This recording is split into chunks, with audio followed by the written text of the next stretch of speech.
Good evening, Speed City fans. I'm Jonathan Green, just waiting on John Massengale, one of his normal experiments. He took his anorak off too early today, and I think one of the propellers in his self-made flying machine has clipped a wing, and he's gone back to the airfield to re-establish. So we should be seeing the magnificent man in his flying machine here very soon. But that does leave me to let you know what we've got in store for you. Welcome to Speed City. It's Sunday night.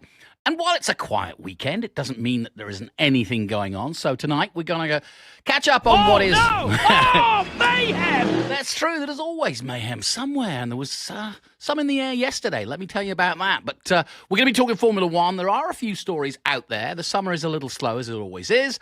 But there are some interesting potential stories that could kind of fizz up as the week goes on. And tune in to our show and also Wheel to Wheel, which I'm sure you know about now. And don't forget, there's plenty more to come your way before the summer finishes. Is Liam Lawson going to drive somewhere at Red Bull, whether it be the RB team or whether it be in full factory? We'll find out. But Helmut Marko is saying that he will tell Liam and the rest of the world what is happening. We can talk Indy.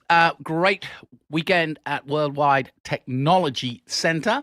And also MotoGP. Good weekend relatively good weekend for Joe Roberts, as he did score some good, valuable points with a 9th place in Moto2. And we'll discuss the signing of Aguro for Trackhouse, because that's a bit of a surprise for both Moto2 and MotoGP fans, as, of course, Justin Marks was announcing that he is desperate to have an American, and there aren't many others than Joe Roberts. So we'll talk a little bit about that. But the story I want to begin with tonight is a big story, and it just happened to come across my plate yesterday while I was at the Rolex Monterey Motorsports reunion. 50th year of the reunion, and they always celebrate a special mark, and then at the end of the weekend, and last weekend, yesterday, was the 50th running. So that's since 1974 when Steve Earle began it. But a really fantastic event with over 400 cars. Jenson Button was driving his own car that he bought off the Juan Manuel Fangio, a C-Type Jaguar. He was there. Zach Brown was there from McLaren, but ironically driving a Williams, and won in that historic Williams Formula One car. Ricky Taylor was there. There was lots of luminaries. I even got a chance to talk to Jochen Mass, one of the great legends of motorsport, and it truly was an event fit for 50 years of celebration. But the news story that always comes out is what's next? How do you top 50 years of historic racing? Well, you get in touch with Formula One, and they are announcing, or they did announce yesterday, that Formula One will celebrate their 75th anniversary at the Rolex next year, August 13th to 16th, and that is a massive story for everybody involved in motorsport. I believe it's a partnership between Formula One and the organisers at Laguna Seca, and of course that is a massive story for American motorsport as we celebrate 75 years of Formula One, not at Silverstone, not at Brands Hatch, at Laguna Seca. So a big fill up for them, and that will mean we had a full grid of Formula One historic cars yesterday and Saturday, including Zach Brown in that FW07 from 1980, which he owns, the car that Alan Jones took to a world championship. We've got Texas's own Charles Newberg, who also drove in a Williams and also one of the Toyotas, but it broke down. And he'll, like many of these guys, will be coming to COTA, as historics are also on the calendar for the COTA Formula One event. Another little bit of a snippet there if you weren't aware. But if you are coming to the Formula One weekend at COTA, you'll get a chance to see not only the boys of the current era, you'll also get a chance to see some historics in action. So, big news story then for us is exactly that. But the big and newer story, of course, is WEC. WEC is coming, and I feel very buoyed by the fact that Jenson was at reunion last weekend, and of course he'll be with the big boys here in the World Championship, in the World Endurance Championship, racing for Jost Porsche. So couldn't be more different, but we welcome him and all the others. Jim Farley was there too, the CEO of the Ford Motor Company, and was telling us all about what his hopes are for the future of Ford, and of course his one make series, which is very significant. We'll talk a little bit more about that, but that one make series that they're currently running, which you'll see at COTA in a couple of weeks, is really something that is a big part. Not only are they going into Formula One, they're also going to be really building on this one make series for Ford. So we'll keep you abreast of that. And in fact, we might point you to an interview of that. But as we said, WEC is on the way. WEC is without doubt now, less than 2 weeks away. The big boys of Le Mans, a bunch of cars, both the Hyper and the GT3, will be in action. So a little bit easier to follow now, currently WEC, with just the two categories, but no less exciting as ever. But we do have an interview with Ryan Hardwick, which John Massengale did just before the show began. And so why don't we get straight into that? We've heard a few interviews already, but Ryan Hardwick is one of the drivers that you will be hearing and seeing at WEC. All right, Gearheads, we are really excited to have our next guest, and we've got the Lone Star Le Mans coming to Circuit of the Americas. Now I can say later this month, and really excited to have Ryan Hardwick. Ryan, welcome to Speed City. Yeah, thanks for having me. Glad to be here. Well, you're a European Le Mans Series champion, a Rolex 24 winner, a Sebring winner. You've raced at Le Mans. You've had a fantastic race career. You're an entrepreneur, but I got to ask you, as an American growing up here in the States and Tennessee, right? Yeah, exactly. Well, I want to ask you, what does it mean to be racing at Circuit of the Americas in such a prestigious championship like the World Endurance Championship? And not only all that, in a Mustang. Yeah, I mean, you said it. I mean, as an American driver and a fan of sports car racing since I was quite young, to be racing, here in the U.S. in the World Endurance Championship, at a return to Circuit of the Americas, all of that is special. But to be doing it in a Ford, an American manufacturer car, and in part in Ford's, return, to racing at the World Championship level. It's super special. I mean, that was part of the allure, for the opportunity for me to race with Ford this year. Was a race just like this. To be. I'm just, man, Ford's, such an iconic brand, and it's special to me, for the season being the only, American driver, driving the American car in the World Endurance Championship. It's been fun all season, and really looking forward to racing on home soil. Yeah, and what a huge year for Ford and Mustangs with you guys in this all new GT3, but also the Mustang Challenge, the inaugural season coming to COTA. There's going to be a lot of fans in the stands, probably some Mustang drivers that are going to be pretty excited to see, their brand, their car on track. Yeah, we hope so. I tell you from, I've been able to race the car, all around the world, as well as done, the IMSA endurance races here in the U.S. And the fan response to the car, to the Mustang particularly, has been really strong. So there's both fans internationally as well, here in the U.S. There's something about a big displacement V8, screaming around out there amongst turbocharged engines, and so it's pretty special. Yeah, and you talk about big V8s and screaming. Well, they scream now. They got plenty of RPMs in all these new Mustangs and all the new Fords. But yeah, like you said, I think people are the reaction, just the announcement of the GT3, the Ford GT, the Mustang GT3, and all of the new technology and everything in their series, but just in particular, I think the Mustang it's been huge. I think we've had fans that are really not even fans of sports car racing. Our Formula One fans have been excited about it. It just bleeds over. Yeah. I mean, Mustang's been one of the best-selling sports cars, in the history, of American-made cars and around the world. And Ford has a big effort to expand, their footprint of where they're selling Mustangs, globally.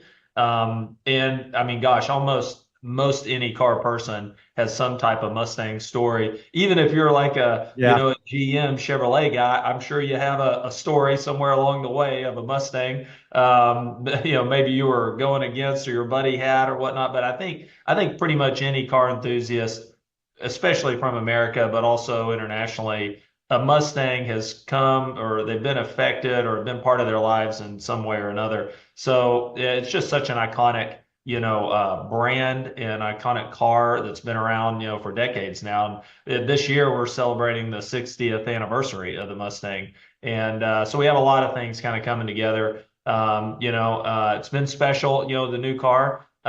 It's been a big project. I mean, very similar to the Ford GT, with the return to Yeah. racing with the Ford GT in 2016. The build up to that, I mean, that we have a lot of the same team of people from Multimatic Motorsports that helped create the Ford GT. Both from design and actually engineering and racing it. They're all involved with this Mustang program. So we've got a ton of smart people, really passionate people all involved with it. And yeah, it's been really, really fun to be a part of. Well, let's talk about racing on Circuit of the Americas. In fact, you've raced here in other series like Lamborghini, probably. Yeah, I have. In fact, this was my very first, I would say, truly not club level racing. I raced a Lamborghini Super Trofeo North America race at Circuit of the Americas, and that was my very first like IMSA sanctioned, event when I got my FIA, drivers, racing license. This was the first place I came, Circuit of the Americas, and I remember that weekend fondly. It was about, gosh, I don't know, 8 years ago or so now, but. I had two races that weekend. The first race, typical first race, I was driving way over my head and my ability, and I crashed. I crashed on my own. Then I crashed into someone else, and I didn't finish that race. So that was a good first experience. But I came back the second day, and I was able to get second place in my class. I think there was 6 or 7 guys in my class. It wasn't huge, but I was on the podium, and really close. I was battling with the guy in the lead, so it was very competitive. And man, I was hooked, from that point in time. So I got a lot of good memories from Circuit of the Americas. Oh, that's great. That's like they say about golf, that one shot that keeps you back, a P2 in your second race. That'll keep you continuing racing for sure. But Yep. well, what about the expectation of driving the Mustang at Circuit of the Americas? I think of COTA being so technical, and talk about the challenges with the car as you've gotten to know it in the first few races of WEC. Yeah, we definitely get to know the car. The car, in its first year, the car definitely has some big strengths, and we've also got some weaknesses, right? And and we've the first few races of the year, we were trying to figure out what both of those were. What are we strong at? Where are we struggling? And we've got a good handle on that, and we're obviously working on our weak points, right? And we're getting better. We're making improvements with the car, event after event. But I will say, I do think the Circuit of the Americas will be a little bit challenging for us. There's some sections of the track where we'll be strong, and there's some sections of the track I think we're going to struggle compared to our competitors. But we're also have some unknowns with the resurfacing. There. I last tested at Circuit of the Americas last year, and it was before any of the resurfacing, was happened. So I don't have any experience with the new surface, much like most of the drivers in our field. Very few have got to experience it, with the new surface in several areas. So yeah, I don't really know what to expect from the grip level there. I think some of the new surface is going to help our car a bit in the areas where it is. And man, I'm looking forward to that long back straightaway, because I'll tell you, one of our strengths that we showed at Le Mans, we're not short on power. I mean, we've got some good top speed, and this engine likes to sing. We've got a good aero balance, for top speed. So we'll see how it all shakes out. These 6-hour races, anything can happen, and usually a lot of things do happen. And so sometimes the fastest car from qualifying, it's quite rare they end up winning. So yeah, we're hope to get the circuit figured out quickly with this new car. qualify as best we can and, kind of race up towards the front of the pack. I mean, in the WEC, our goal is still, we haven't reached the podium, yet with our car. Our teammate's car did reach the podium in Le Mans. But for our number 77 car, that's definitely the goal. We want to stand on that podium, before the season is over. And, hopefully for me, I hope that'll come, on my home soil. Yeah, what better place to do that? Be here in your home soil in Austin at COTA. That'd be great. But well, thinking about expectations, the one thing it will be hot.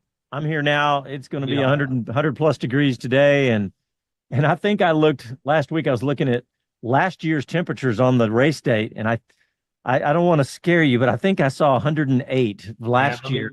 Let me tell you something about me, John. I am sitting here salivating. I hope it is 108, buddy.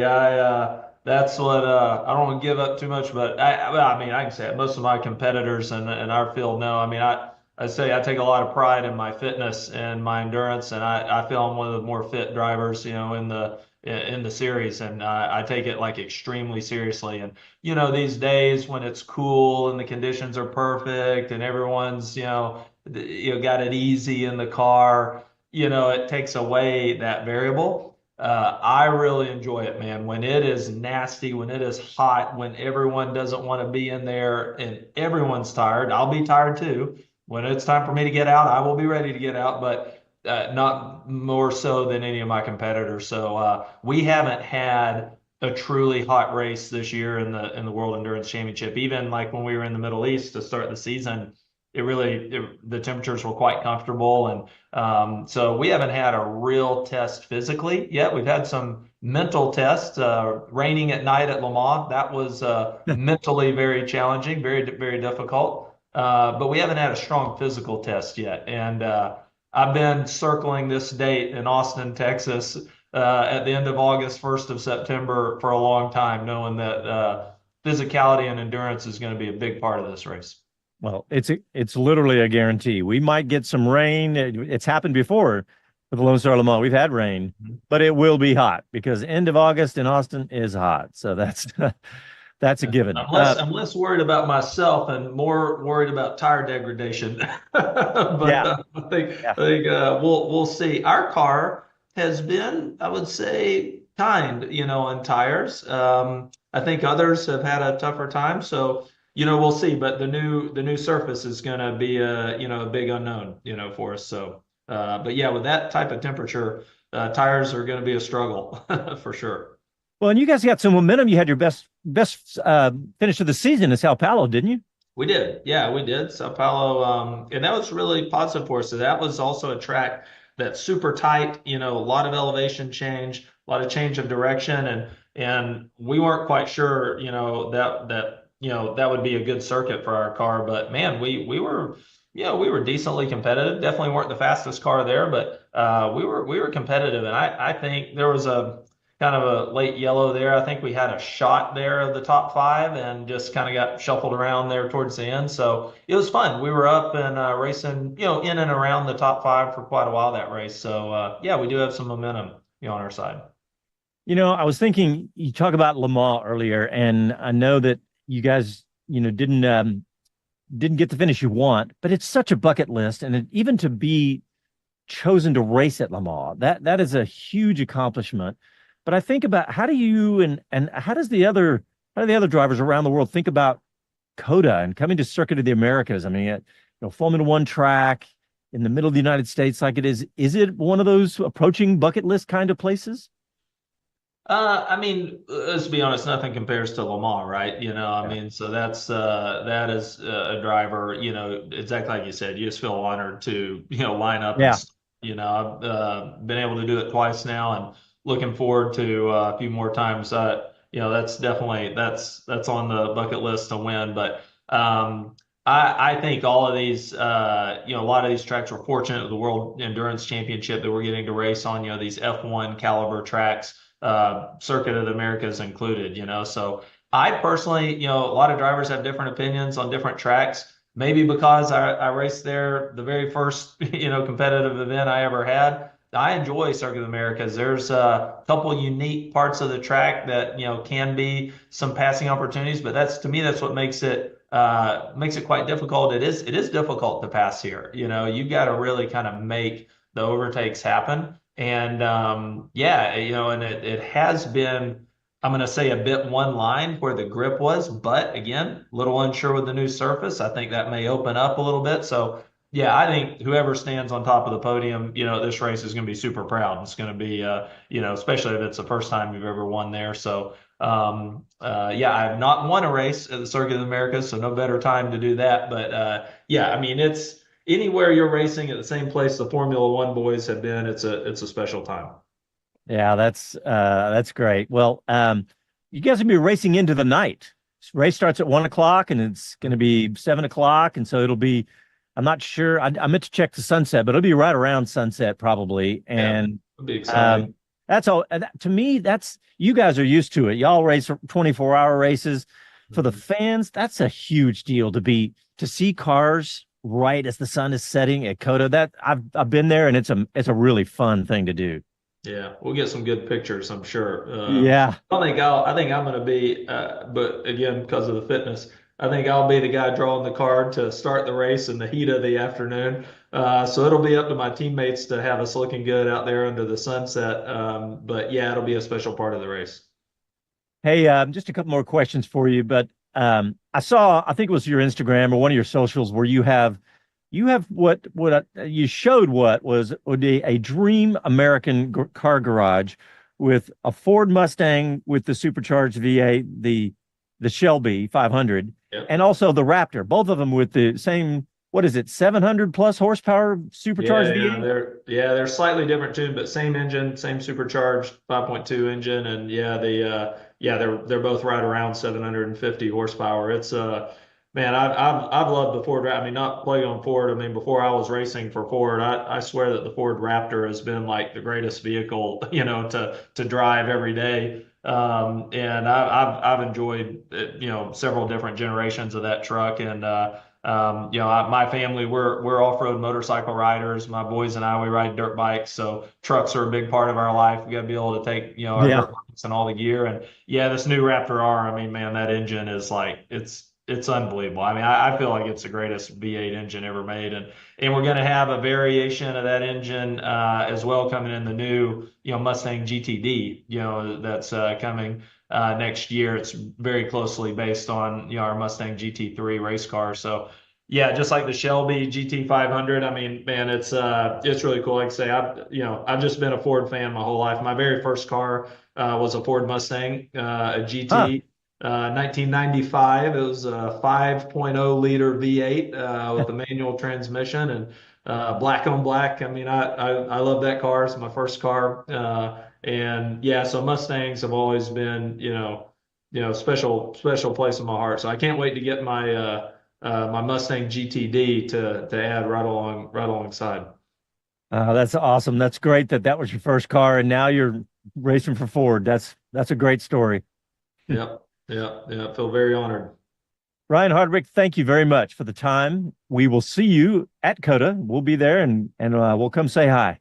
All right. Yeah, please do. Stop by the garage. You're welcome anytime. Great. Thank you very much. Thank you. Man, heck of a nice guy. Are you back? I am back. Now, listen, have I told you can't be doing experiments in the lab before a show?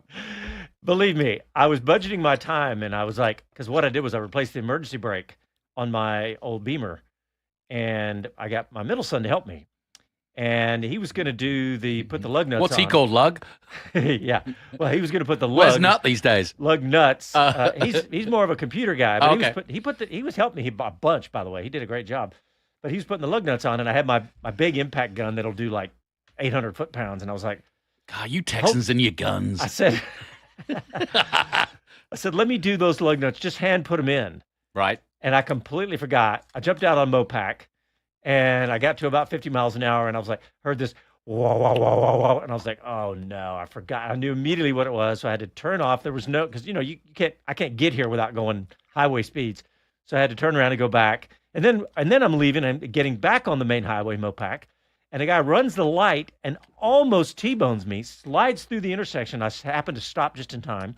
And had Guns and T-bones. That's Texas, baby. Well, speaking of Texas, I had to drive the old the 98 F-150 And I jump in it. And that's another part of Texas. Because my son's Boxster was blocking my 911, so I couldn't take that. So I'm in the F-150, and the air conditioner's broken, and it was parked in the sun, so it was like, and I'm not kidding you, it was probably 150 degrees in there. Austin, Texas, baby. Because what is it outside, Casey? It's like 101? 102? Yeah, 102. Lovely. And so I was just blazing. So I'm just now cooling down. But anyway. Anyway. All of that. But yeah, he was, Ryan Hardwick is a great guy and very cool very to interesting. see all the Mustang Yeah. activity.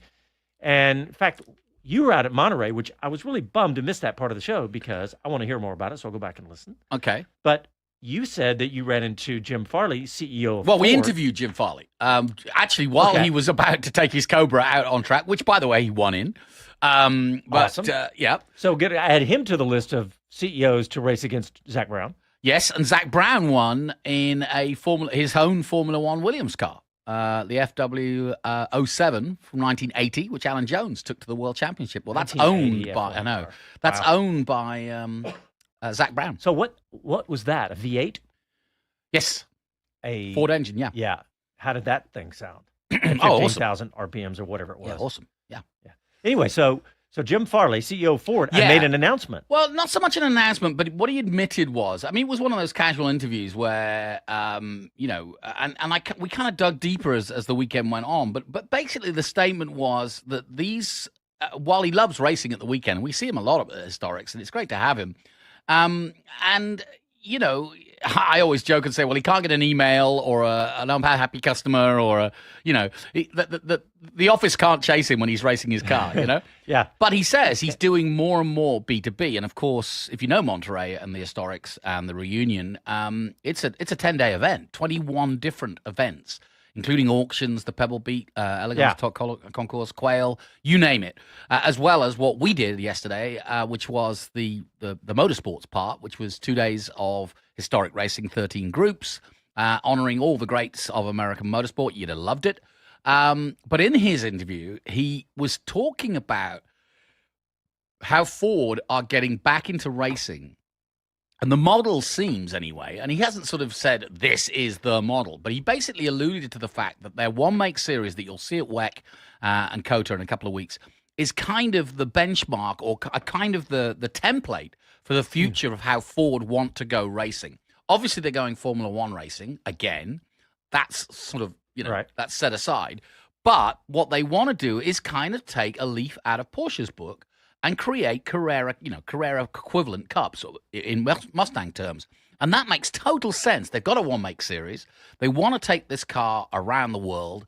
They've already displayed it in one form at Le Mans, proved it's, you know, a pretty darn good car. And they're racing it in IMSA right now, too. And they're racing it in IMSA, yeah. And so, but the idea is you will see a lot more Mustang Challenger series around the world, and it will become, hopefully, more like a Carrera Cup that we see nationally and internationally. So that's a really and it makes sense because there is obviously it's not, you know, price point wise, they're going to be cars that are going to be more obtainable than let's say if you can't afford a Porsche. The only thing that surprises me about this is that, you know, Porsche Cup, every car in their lineup, I know they have SUVs, but they're still sporty and fast. I mean, Ford doesn't have that many sports cars, right? No.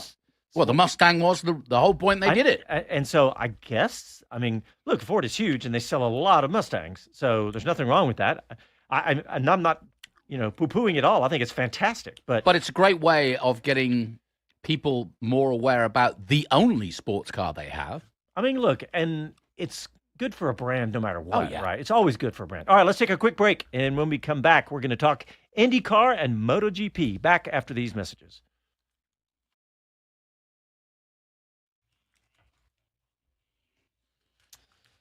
We're still hot on YouTube, live on YouTube. Kevin Kelly's the only one piping up. Got a few other people out there. Boy from New York was tuning in to the coverage of Union. No, the Rolex reunion yesterday. Oh, the Monterey. Okay. Yeah. Who was? Our boy from New York? Boy from New York. Yeah. Ah, okay. Well, which boy from New York is that? Well, that's what he's called on. That's his. Oh, his sign. I don't remember that one. Okay. Oh, well, maybe he doesn't come on our show because he follows SVRA as well. So I've seen his name. Oh, you probably just seen him. Yeah. So, Yes, Kevin Kelly, that truck it was 102, and it was, of course, parked directly in the sun, so you couldn't touch the steering wheel. And you know how old steering wheels get sticky? Ugh. My hands are still sticky right now from trying to, I was driving with the palms of my hands just barely touching that thing. And I'm telling you, that guy almost got me. I mean, it was maybe 6 feet in front of my car when I slammed on the brakes. And actually, I have to thank a Tesla, because a Tesla was coming, it's 2 lanes to get on the highway. He was coming around me, and I saw him stop, kind of back about my passenger window, because I was turning left. And I saw him slow down. I thought, why is he slowing? And I looked up and saw this guy blasting through.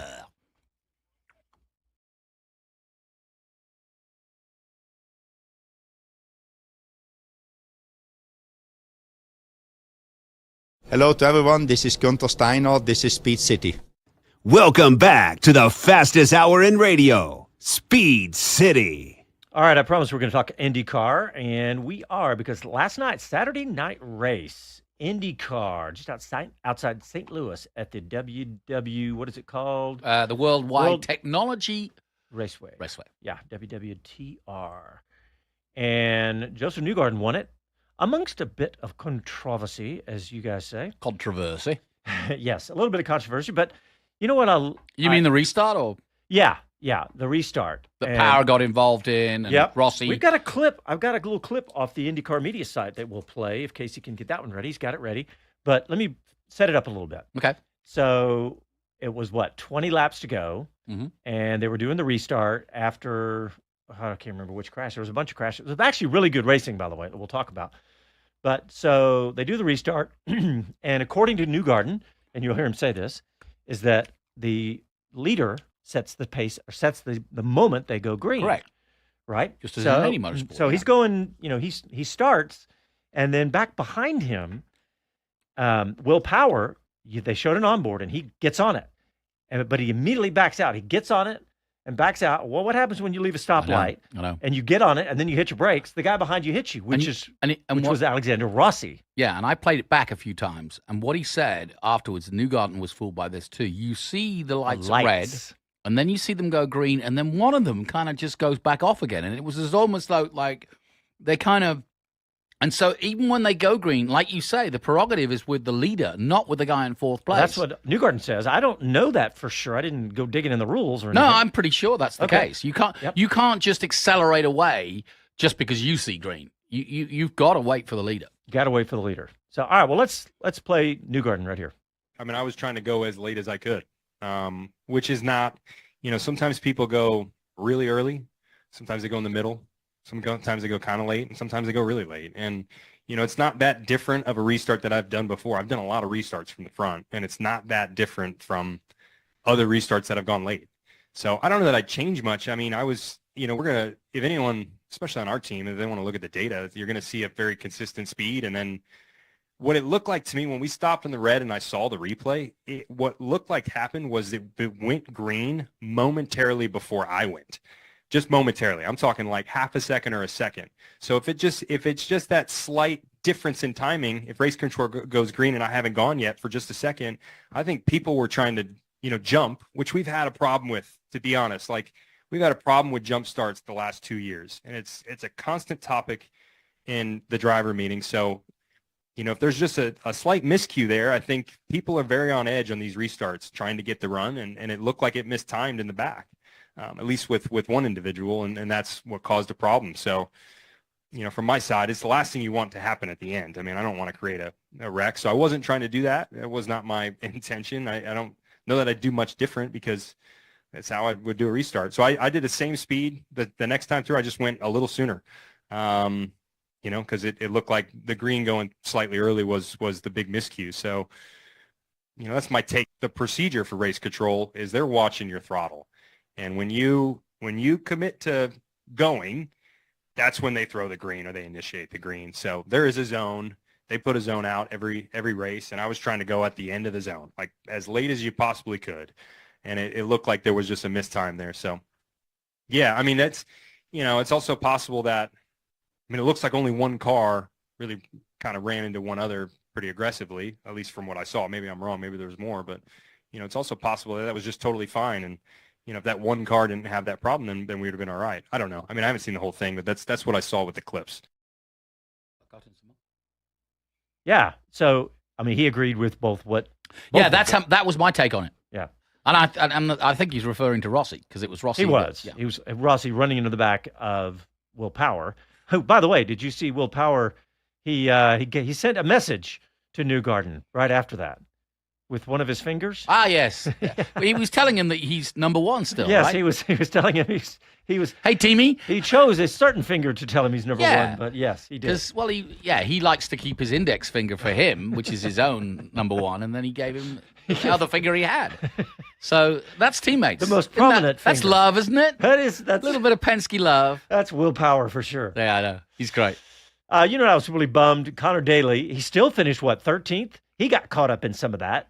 And Don't be bummed. He's racing IndyCar, and that's what we hey, want. It's very true. It's very true. He's going to be, and I think he's in. Hollinger now, Hunkus Hollinger have said he's in for the rest of the season, which is mostly ovals. Yeah. They said, well, that's why Nashville they at got the him. end. They figured, hey, Yeah. he's good at ovals. So, yeah, 4 of the last 5 are ovals. So, Well, I didn't realize that there's a certain rule that you get $1 million for finishing, the series in a certain place, and they were worried about missing out on that with what's his name? with Canapino. Yeah. So that goes to the team. Yeah. So that's a lot of money. Yeah, no kidding. And I think that's still a relative drop in the bucket. For No, them. but no, it's real money. They're now for them. trying Yeah. to get into. I think it's the top 20 or something like that. It's not like $1 million in Formula One, but still, No. it's still a lot of money. And where did Newgarden finish? 15th, I think. No, you mean Newgarden won? Excuse me. Where did Grosjean? I think he Yes, where finished did in I- the top 12, 16th. 16th. 16th. And you asked a while ago, Dixon finished 11th. Yeah. But so anyway, just Newgarden The won hunt it. is still very much on. Apollo's got a great lead, but he's still very much being chased hard by the likes of Dixon and Newgarden and so on. Hey, you guys, anybody watching this, especially if you're on YouTube where you can comment, what do y'all think of the way Newgarden went about that and what happened? Just your opinion, I just thought it was, what happened, it looked like the light went green before Newgarden left. Or did he just, Again, you're right. I don't know the rules, but I think one thing is true, is as the leader, you are in control of the race. And as he said, there is a section, and that's true of Formula One too, when you get a safety car pull off, or in any other series. You take control of the race. The safety car should come off, or the lights on the safety car should come off. And there is most race directors give you a zone. right. From this you was bollard talking to this about. bollard, which they talk about in the driver's briefing. So as the leader, you have, let's say, it's a bit, Dave, we've just done the Olympics. It's a bit like passing the baton. You've got that area that you can go whenever you want. I don't know anything about the Well, Olympics. anybody who's been watching the relays will know. The Americans failed again for the 20th year in passing the baton in the 100 meters. Really? Yes. Do they drop it? Yes. Or in Wow. this case, they fumbled it and the guy started too early. Remember, these are all world class athletes that can do 100 meters in 9.5 seconds. Yeah. So when they take off to pass the baton, once they go, they're going, and you got to catch up with them. And by baton, you mean baton? Baton, yeah. That's a French old way of saying it. But yes, baton. Anyway, so but the Newgarden- bottom line is he has a choice, and he said it quite clearly, and he emphasized it. I chose to go late. Right. And that is frustrating because the green light will come on, but it's still, in my opinion, the control of the leader to decide when to accelerate Yes. within that zone. And so Newgarden, he quoted, somebody tweeted at him, some just regular dude. He said something about, he threw out the green before I went. It says, dude, it's who you are supposed to go when they throw the green. And they went on. And then, so Newgarden quoted that and he said, this is actually a good little nugget to clarify. The green is thrown after the leader goes, not the other way around. The leader leader controls the restart. Okay. And at what point they go. Yeah. And the next reply to that tweet I thought was really good. We are so back, Inc., whatever that means, said, I appreciate how much of the rule book you've picked up since race number 1, Joseph. Oh, sister.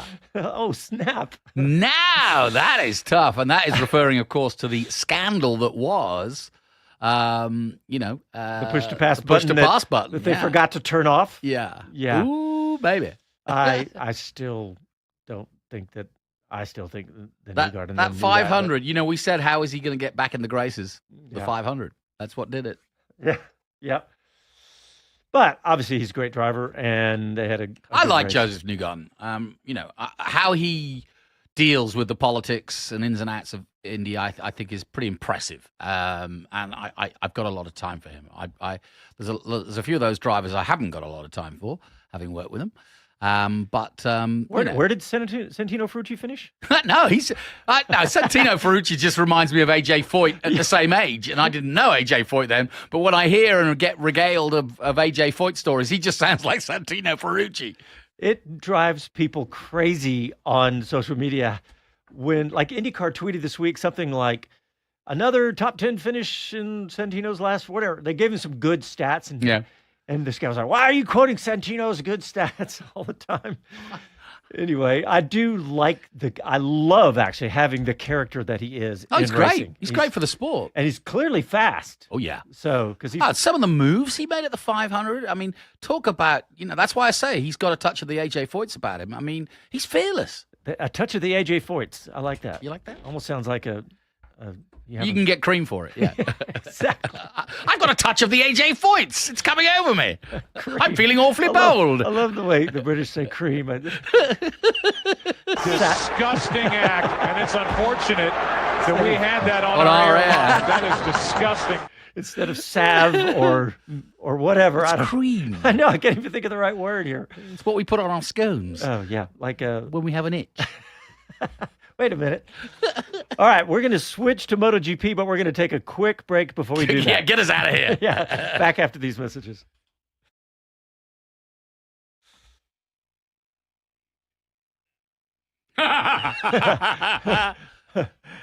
Well, that's very graceful. Our producers are allowed to talk through the break on YouTube, knowing it could all go horribly wrong within seconds. Oh, I don't. You were talking about Newgarden. I'm a little cranky with him right now. Oh, okay. Yeah, you're right. I know. How do you feel about Scott Dixon? He's a leg end. Yes, I agree. How could you not feel any other? My favorite after Connor Daly, he's creeping up, and he's a very close second. Is Scott McLaughlin? Oh, he's brilliant. Not just. I've been a huge fan of him for a while. Just because Daly, is totally different because he's probably not quite as good as the very best in IndyCar. No, but he's not yet. But right. Look how well he's doing. But he's also had the craziest career ever. How many different series has Connor Daly raced in? And how many times has he, got a ride, lost a ride? Mm. So he's just never had the consistency, right? But anyway, McLaughlin is a brilliant, fantastic look driver. Look at the short period of time he's done it in. To get to the top of his game, he's in the same team as Newgarden. All right, coming back.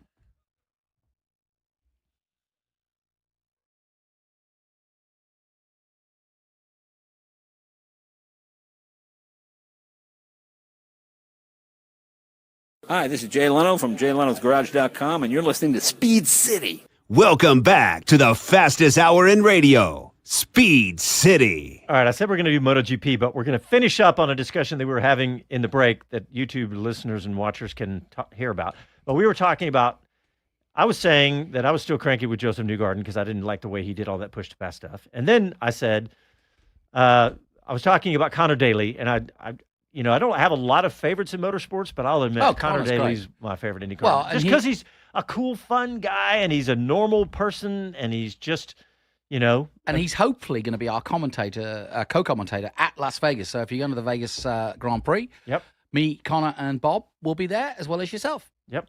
And where I was talking about my second favorite driver, and that's Scott McLaughlin, just because he is a fantastic huge driver. I mean, and you were saying how quickly he came on to be so quick in IndyCar. It's not like when you look at his teammates who are multiple 500 winners, multiple championship winners, he's holding his own. He was pole the other day, and he could have won on Saturday, and he could have easily won the race, and he was second.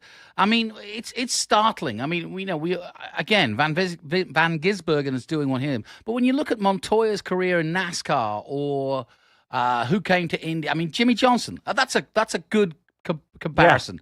Jimmy Johnson did a couple of years of Indy, but let's be honest, he never made it. Right. McLaughlin has come in and done unbelievably. And I mean, how old was Jimmy Johnson when he came in? Okay, older, yeah, sure. Yeah.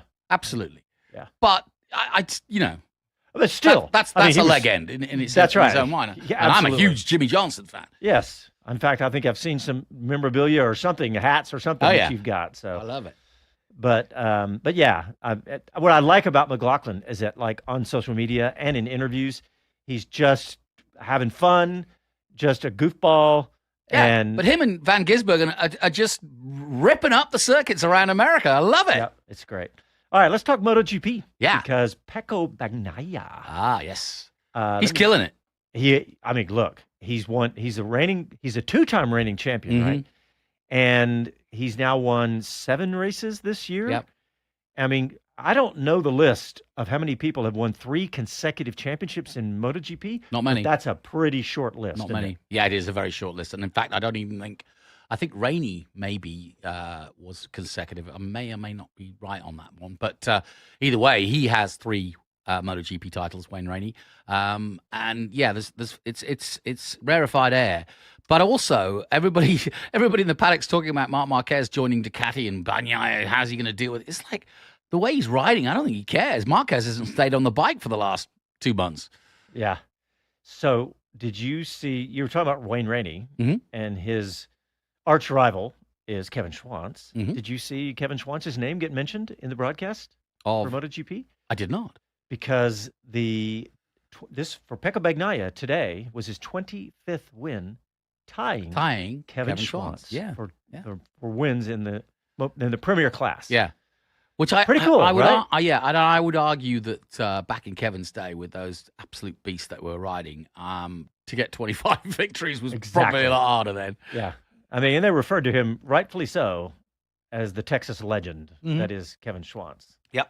Well, he is officially a MotoGP legend, of course. That's true. Yeah. How does that work? It's kind of like a Hall of Famer or whatever. Yeah, it's a Hall of Fame, exactly that. And it's not always riders. Robin Trimby. Yeah. I forget his first name. Was just sorry, I was looking up the results for Mike Trimby. Because you talk about Marquez not finishing, but he finished 4th. Yeah, but he fell. Well, that's true. But where did he end up at? He didn't fall, did he? Did he? Yeah, no, he went wide at the start. Right, he went wide. He fell. That's right, because he went wide at the start. And by the way, before he went wide, he blasted through the middle of the crowd and almost took out about 3 people. Well, you know what happened at the start of the sprint race? No, I didn't. Okay, I didn't. So you know they have a launch control. Yes. Okay. Well, when they get to the grid, they're supposed to turn it. They're supposed to turn it to so that the suspension goes down at the back, lowers, so that you can effectively get the launch. So all the power, all the weight distribution, etc., is on the rear wheel, and you don't therefore get the wheelie, and it's also tempered to bring the front down. But when it's the other way round and it hasn't come down, you just take off and all the weight's on the front, so you're wheeling. That's exactly what was happening. I've heard of other riders doing this, getting this wrong. I guess it's like a manual button or And he does look. If you see the replay, he looks down at the bike and he realizes, God, it hasn't clicked in. Well, also, did you see, the phrase elbows out? Yes. Did you see him rub his elbow literally on the back tire of Jack Miller? I know. He ran into him with his elbow. Yeah. And you could see Jack's bike just a little off balance.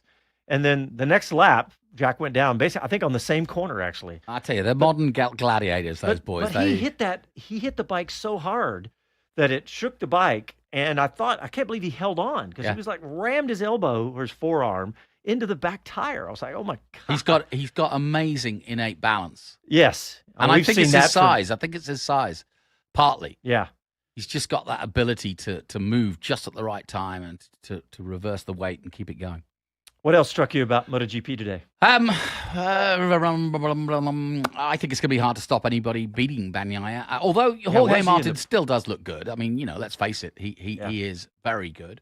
I don't know. I want to talk about the Moto2 because I'm disappointed. Oh yeah, Joe Roberts. Yeah, I'm happy for Joe. Joe had it was funny. I was talking to my friend Lake, who is a big MotoGP fan, and we when we can about what's going on. We're all following Joe, and the writing on the wall with Joe leading the championship early on. America is what we're talking about. Joe Roberts. Joe Roberts from California. Yep, on the number 16, and going really well in his Moto2 season. He's been around Moto2 for a few years now, and obviously now the question gets asked as Agata gets a factory ride in Ducati.